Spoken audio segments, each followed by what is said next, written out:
Role है। Digital arrest, cyber fraud, ये कुछ ऐसे शब्द हैं जो बीते कुछ वर्षों में लगातार सुर्खियों में बने रहे, लगातार कभी न कभी सामने आते रहे।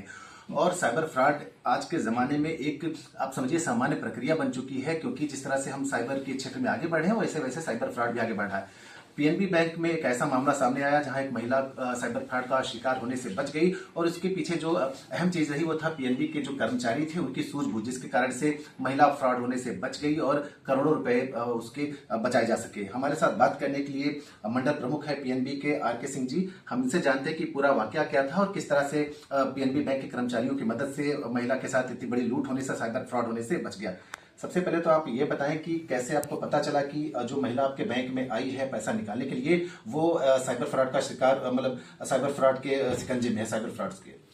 हम मेरे पास फ़ोन आया मेरी ब्रांच से,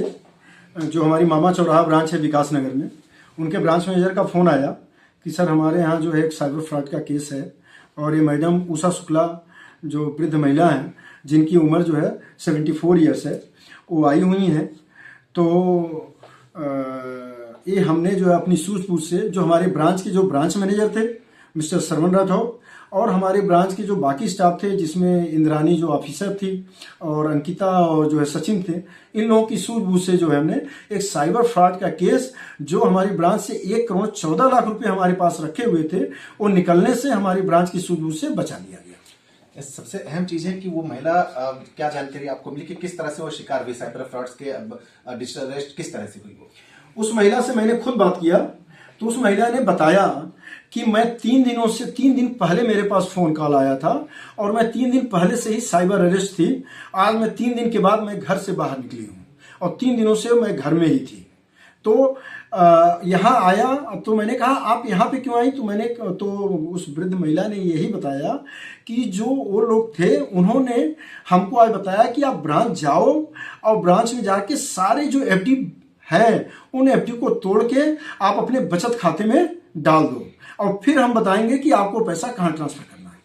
और क्या वजह बताई कि महिला को क्या बताया गया कि किस तरह से उसको साइबर फ्रॉड का उसको शिकंजा उसके ऊपर कसा गया? जो फ्रॉड जिन्होंने किया उन्होंने क्या बताया कि महिला को किस तरह से उन्होंने अपने कब्जे में किया, उसको ब्रेन वॉश किस तरह से किया? वो महिला ने बताया कि मेरे पति की मृत्यु जो है 8 साल पहले हो गई थी, और जो फोन आया मेरे पति के मोबाइल पे आया जिसको मैं ऑपरेट कर रही हूँ, और जो अकाउंट नंबर बताया वो पति का अकाउंट नंबर था, और उन्होंने ये बताया कि आपके पति के अकाउंट से जो है मतलब मनी लॉन्ड्रिंग हुई है और जो टेररिस्ट और इन लोगों ने पैसा यूज किया है, और हम एटीएस सेल से बोल रहे हैं, और अभी आपके पास सीबीआई भी आएगी जो कि आपके बेटे को और आपको पकड़ के लेके जाएगी। महिला जो है बहुत डरी हुई लग रही थी और बहुत ही भयभीत थी, और ये बताते हुए भी उसके हाथ पैर कांप रहे थे। तो आप ये बताइए कि जो साइबर फ्रॉड के तमाम मामले आते हैं, आपको क्या लगता है कि इसको रोकने के लिए क्या करना चाहिए? जिस तरह से महिला शिकार हुई, और महिला ही नहीं, आप देखते होंगे कि कोई एज लिमिट नहीं है जो लोग इसके ब्रेन वॉश जिनका हो जाता है, तो आप क्या संदेश देंगे कि किस तरह से इन तरह के फ्रॉड कॉल से बचा जा सकता है, किस तरह से इसको मैनेज कर सकते हैं? एक तो मैं अपने साथी बैंक कर्मियों को ये संदेश देना चाहूंगा कि अगर हमारे साथी बैंक कर्मी अगर अलर्ट रहें, कोई ऐसी महिला, खासकर वृद्ध महिला या वृद्ध पुरुष कोई आता है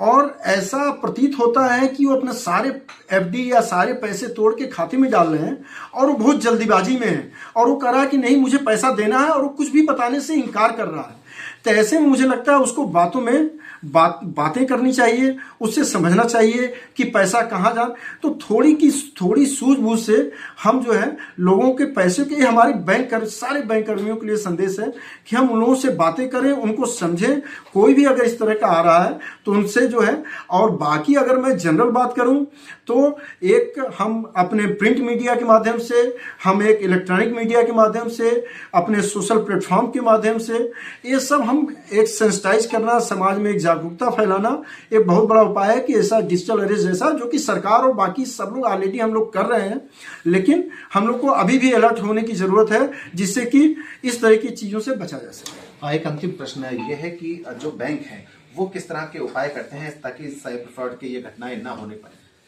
बैंक ऑलरेडी हम अपने कस्टमर्स को हमारे कस्टमर्स को मैसेज भेजा जा रहा है, हमको उनके पास ऑलरेडी हमारे हेड ऑफिस से सारे कस्टमर के पास मैसेज भेजा जा रहा है कि इस तरीके से जहां पे ओटीपी, पिन या साइबर अरेस्ट या डिजिटल अरेस्ट जैसे कुछ भी ऐसी चीजें आ रही हैं, तो आप इनसे सतर्क रहें, इनसे बात करें, इनसे बात ना करें, इनसे कोई भी चीजें साझा न करें। अगर ऐसी कोई चीजें आती हैं तो बैंक में आके ब्रांच मैनेजर से संपर्क करें, न कि आप मोबाइल पे किसी पे आप भरोसा करें। बहुत बहुत धन्यवाद। ये थे हमारे साथ हम मंडल प्रमुख पीएनबी बैंक के आर के सिंह, जिन्होंने स्पष्ट तौर पर ये बताया कि किस तरह से साइबर फ्रॉड से बचा जा सकता है। थोड़ी सी सावधानी बरतने की जरूरत है। कहीं पर भी आपको अंदेशा है कि आपके साथ कुछ गलत हो रहा है, कोई ओटीपी गलत आ रही, कोई ईमेल गलत आ रहा है, या आपको कहीं भी शक और शुबा है, तो अपने जो नजदीकी बैंक है वहां पर जाकर तुरंत संपर्क करें और वहां पर सूचित करें।